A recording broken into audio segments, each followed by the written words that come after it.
On a quiet country road under a golden sunset, a billionaire's life was hanging by a thread after a brutal car crash. But help didn't come from an ambulance. It came from a barefoot 13-year-old black boy with nothing in his pockets but courage. What happened next shook the town, and when the billionaire's wife arrived the next day, she brought more than thanks. She brought deeds. This is a story of survival, racism, redemption, and one bold act that turned pain into property. Location: Rolling Pines County Road, Tennessee. Time: 6:41 p.m., Friday. He ran barefoot to a man trapped in a car. He saved a life. Then the police showed up, and everything changed. The evening sun burned low over the hills as the silence of the country road was shattered by the sound of crushing metal. A white pickup truck had slammed into a tree, its front mangled, debris scattered across the road.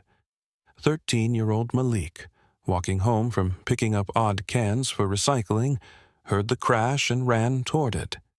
The sharp smell of smoke and oil filled the air as Malik sprinted toward the wreck.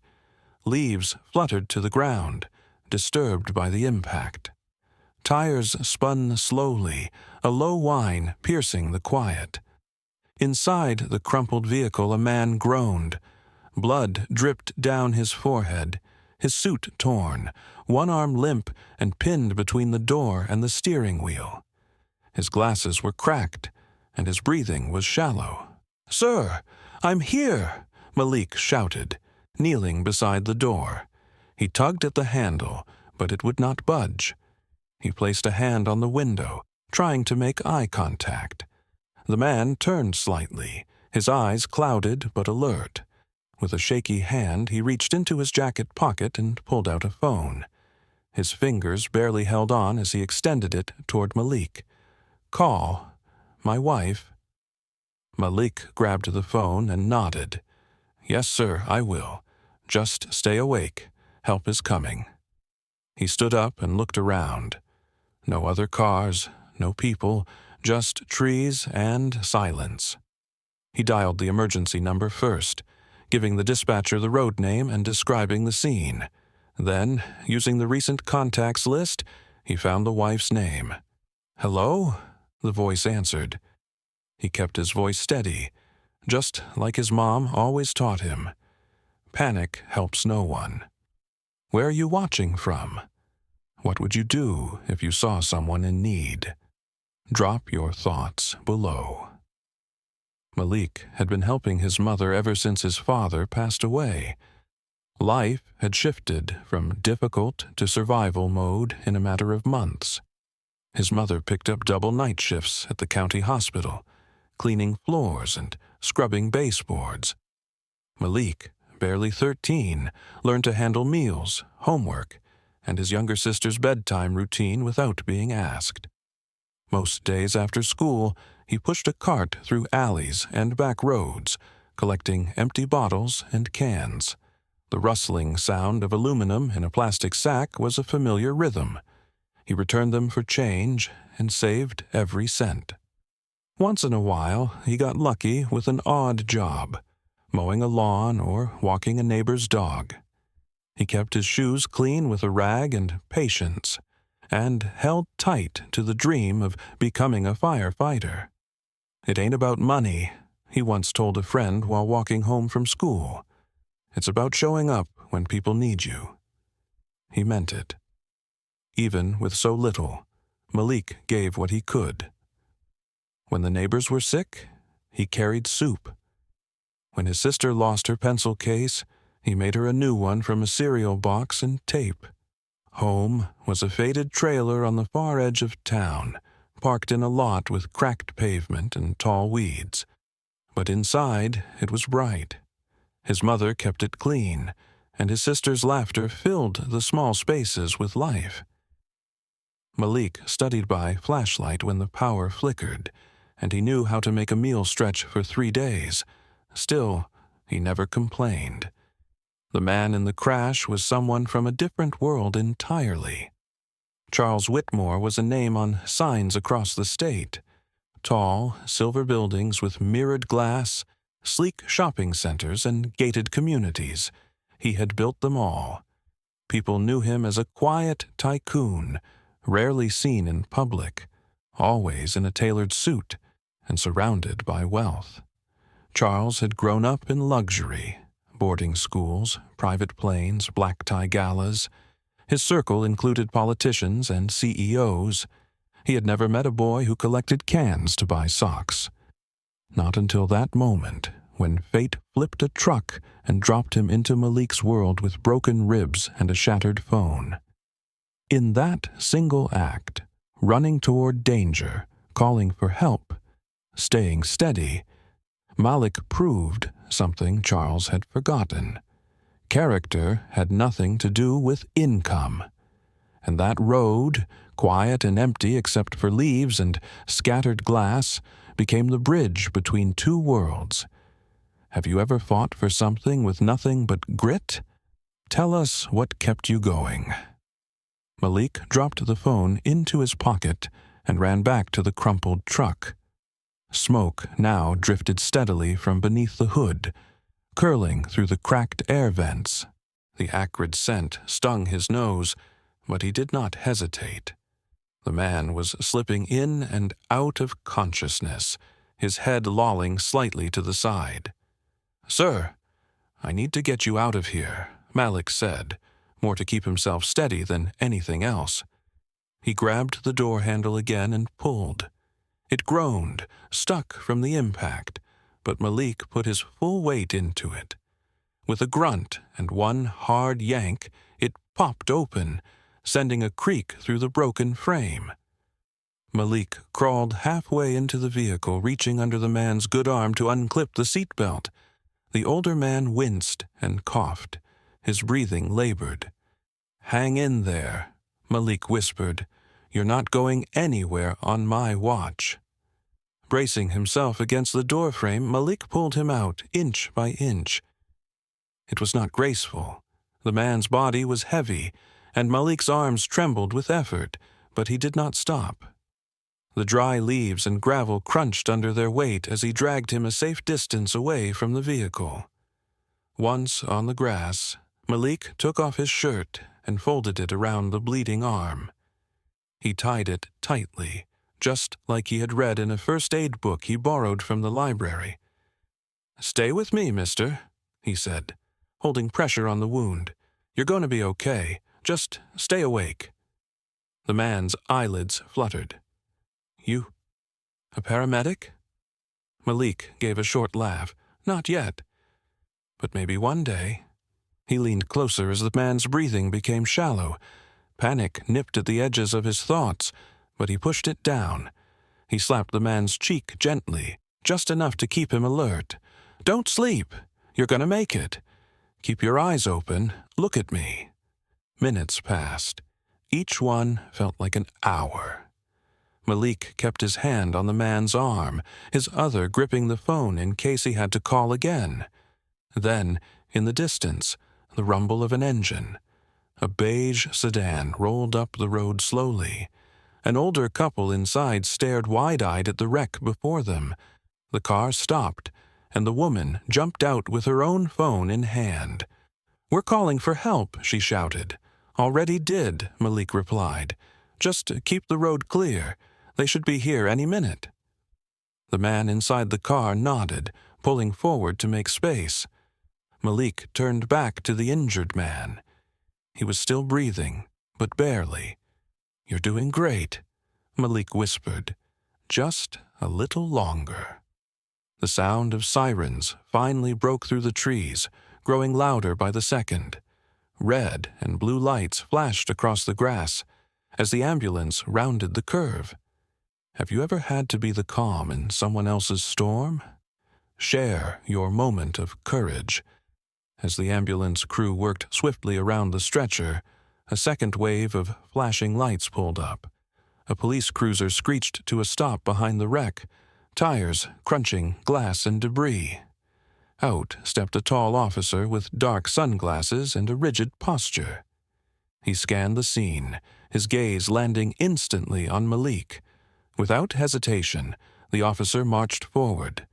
"Step away from the man," he barked. Malik raised his hands and stepped back, palms out.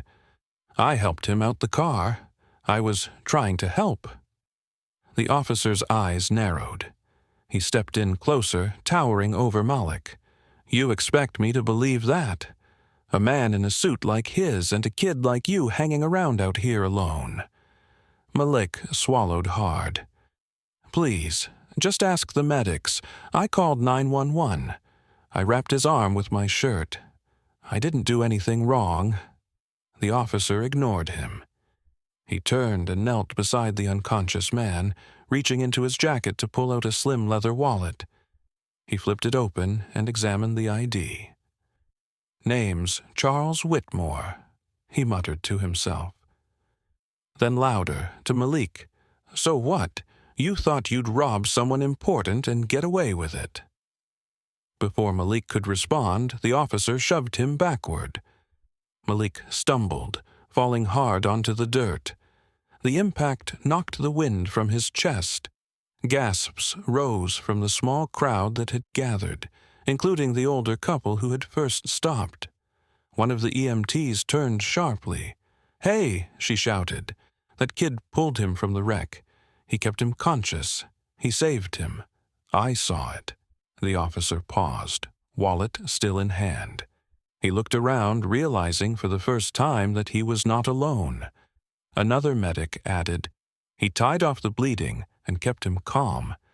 If it weren't for him, we'd be doing CPR right now." The crowd murmured louder. The woman who had called 911 stepped forward. "That child is a hero. I watched him hold the man's hand the whole time."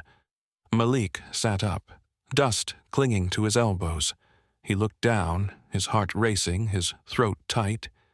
He did not know what stung more, the pain in his side or the disbelief in the officer's voice. He had done everything right.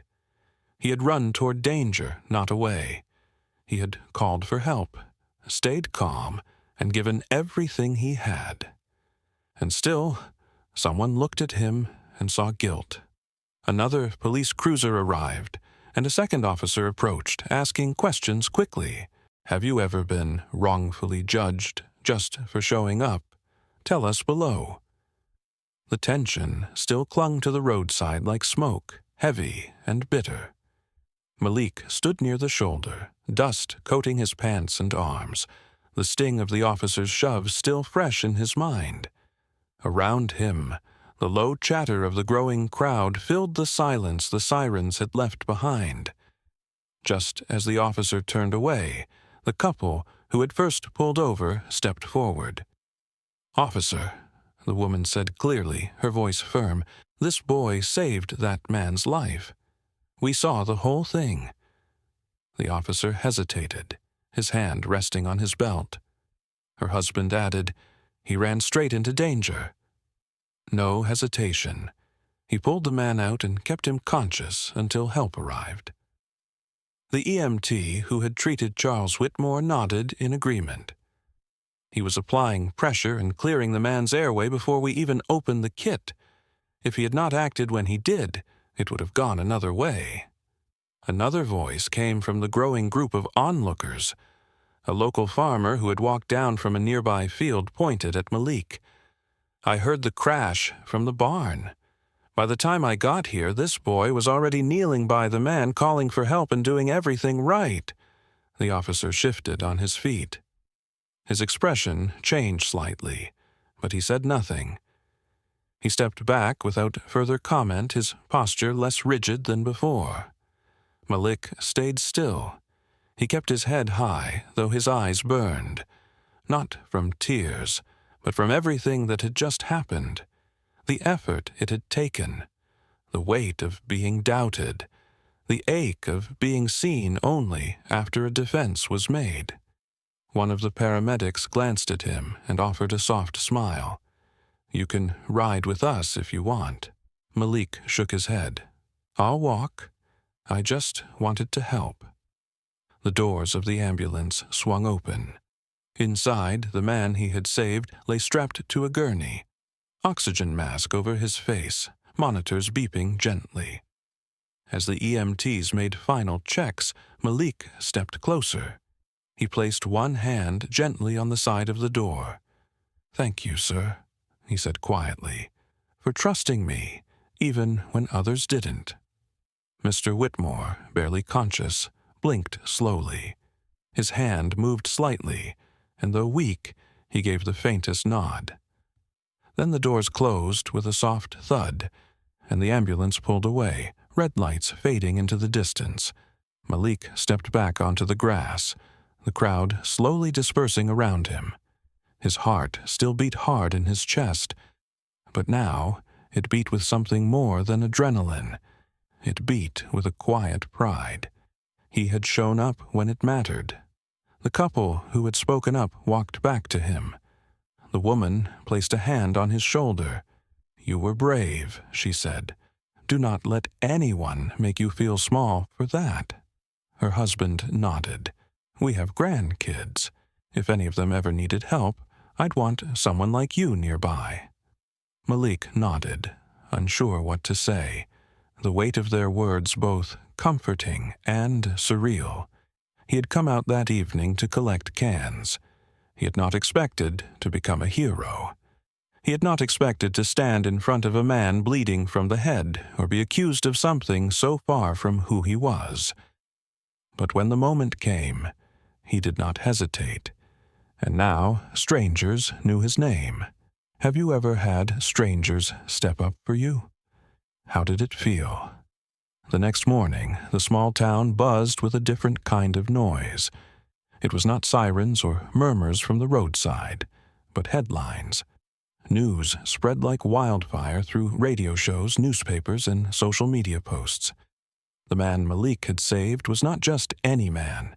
He was Howard Street, James, CEO of St. James Energy. Worth over $3.2 billion, his name appeared on buildings, donation plaques, and major infrastructure projects. Known for his massive fortune and political influence, Howard was one of the most powerful businessmen in the country. People who had ignored Malik on the sidewalk now stared at him with wide eyes. Reporters showed up at his school. Microphones crowded the fence near the cafeteria, but Malik was not there. He had skipped the bus that morning. At home, his mother stood in the doorway of their trailer, her arms crossed tightly. A woman from a local news outlet had tried to interview Malik without asking. "He's just a boy," his mother said sharply, blocking the camera. "He did what was right. That doesn't make him a headline." Malik stayed inside, sitting on the floor of their small living room, his little sister beside him. He scrolled through his phone, watching video clips of the crash scene being replayed and debated by people who had never met him. One anchor called him a symbol of bravery. Another questioned what someone like Malik had been doing out there alone. The praise and judgment mixed together, forming a cloud he could not quite escape. By afternoon, the noise had not died down, but something else happened. A long black car rolled quietly into the trailer park, its tinted windows reflecting the sky. It stopped directly in front of Malik's home. The driver stepped out and opened the back door. Out stepped a tall man in a tailored gray suit, his left arm in a sling. A bruise still marked his forehead, but his posture was composed. He looked at the trailer, then at Malik's mother, who had stepped outside again. "I'm Howard Street, James," he said. "I believe your son saved my life." She narrowed her eyes. "And now you want to thank him on camera like the rest of them?" He shook his head slowly. Number I came to thank him in person. With no cameras, just truth. Inside, Malik heard voices and peeked through the window. When he saw the man from the crash standing on their steps, he opened the door. Howard looked at him, face serious but warm. "Malik, you remembered to keep me awake. You kept your hand on mine. You spoke with calm when I was slipping." I owe you more than words. Malik nodded quietly. I was just doing what someone should do. Howard stepped closer. Most people wouldn't, especially after the way you were treated. Malik glanced at the ground. I don't help people based on what they wear. Howard's expression tightened with emotion. He reached into his coat pocket and pulled out a small envelope. I hope this is a start, he said, handing it over. Malik took it and looked inside. It was not money. It was a scholarship certificate. Tuition covered for any fire safety, EMT, or medical training program in the state. Why? Malik asked softly. Because I have built towers and bought land, but I have never had anyone save my life the way you did. And you did it before knowing who I was. That is character. Malik looked up at him, unsure what to say. His mother stood beside him now, quiet but proud. Have you ever helped someone before knowing who they really were? The late afternoon sun cast a golden hue across the gravel drive outside Malik's trailer when another sleek black SUV pulled up. This time, it was not just the quiet presence of wealth that stepped out. It was grace, wrapped in elegance. Out stepped a tall woman dressed in a cream-colored pantsuit and designer heels that clicked softly against the pavement. Her black sunglasses could not hide the emotion written across her face. She removed them as she approached the steps, revealing eyes glossy with held-back tears. Malik stood just outside the door, unsure of what to expect. His mother stepped out beside him, folding a dish towel in her hands. They watched as the woman approached. You must be Malik, she said, her voice trembling slightly. He nodded slowly. The woman dropped to one knee and opened her arms. My husband told me everything. He would not be here without you.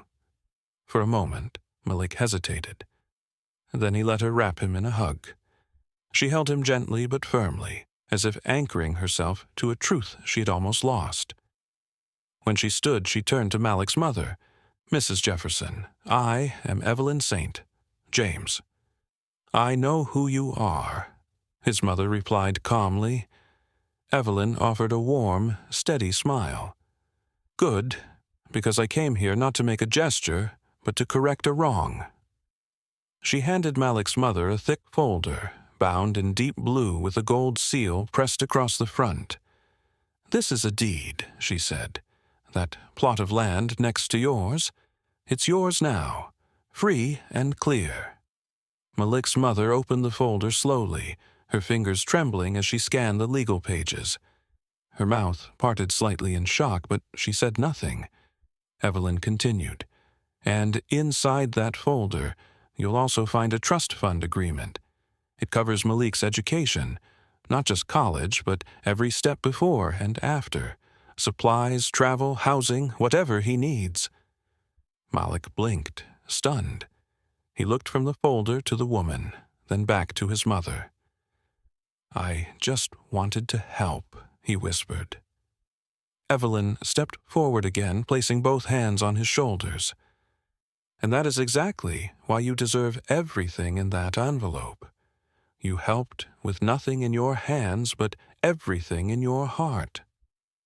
A few neighbors had come outside, watching quietly from a respectful distance. One of them, the same woman who had defended Malik to the officer, placed a hand over her heart. The moment felt bigger than any camera, more powerful than any headline. Malik looked down at the ground. The same ground where he had walked home with bags of cans now held the keys to a new future. His mother, still clutching the folder, walked forward and embraced Evelyn. It was not rehearsed or formal. It was two mothers recognizing the same thing. A life had been spared, and another had just begun. Evelyn turned to leave, her driver stepping up to open the SUV door. Before she climbed in, she looked back. We will be in touch. This is not the end of something. It is the beginning. The SUV pulled away slowly, its tires leaving faint tracks in the gravel. Malik and his mother stood there long after the sound faded.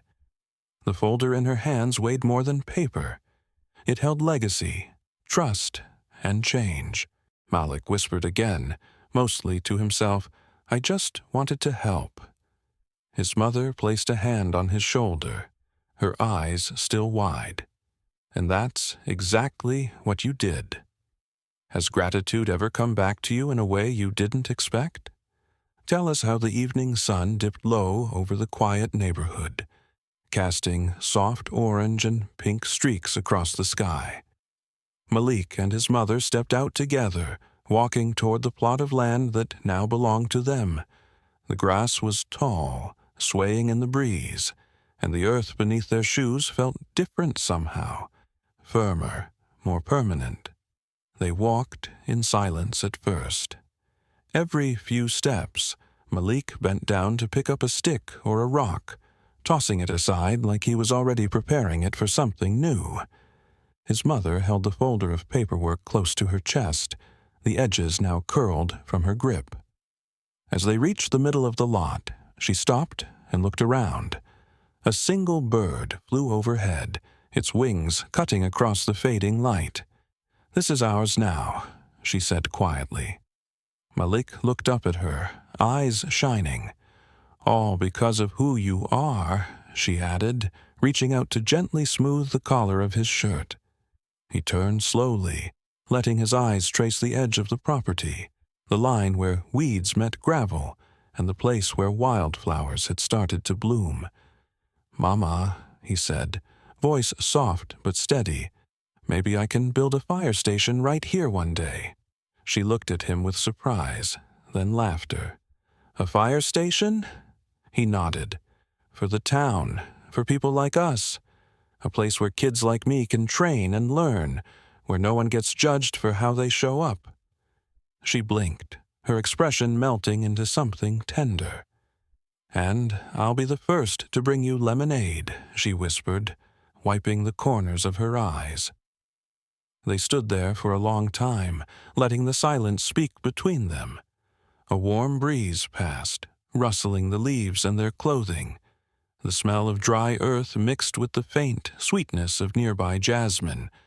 For the first time in a long time, they were not looking ahead in fear. They were imagining forward with hope. Malik knelt and ran his fingers through the dirt, then looked up again. "Do you think Dad would be proud?" She nodded without hesitation. "Your father would be proud of who you are, not just what you did. You saw someone in need and you moved. That's the kind of man he hoped you would become." The sun had nearly disappeared now, painting the horizon in deep golds and purples. Shadows stretched long behind them as they made their way back toward the trailer. But the land remained behind them, full of promise, waiting. Before they reached the steps, Malik turned around one last time. He did not say anything. He just looked, eyes full of something that had not been there before. Possibility. What legacy do you dream of building? Share it below. From a broken road came a new path. From the twisted metal of a crushed car came something unexpected, a foundation not just of concrete, but of faith, community, and legacy. Malik never asked for recognition. He never planned to be in the news or to shake hands with billionaires. All he knew that day was a man was in danger, and someone had to help. He did not ask what kind of suit the man wore. He did not pause to wonder what the headlines would say. He ran toward the wreck, toward the danger, toward the responsibility, because that is who he was raised to be.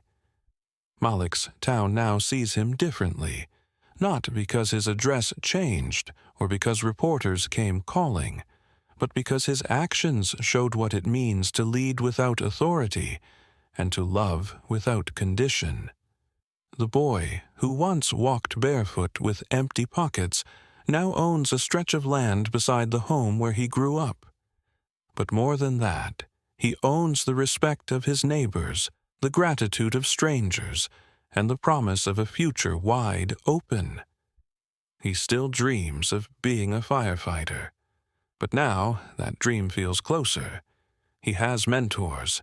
He has support. He has a trust fund to back him through the education and training he needs. And he has a town that believes in him. His mother keeps the deed and trust papers safe in a drawer, but she also keeps something else, the smile that comes from watching her son's bravery ripple across lives. In an interview with a local paper, Mrs. St. James said, "Sometimes the people with the least give the most, and they deserve the world." And those words stuck. They became a banner at Malik's school, a quote on murals downtown, a reminder of the day everything changed, not just for him, but for everyone who had forgotten what real courage looks like.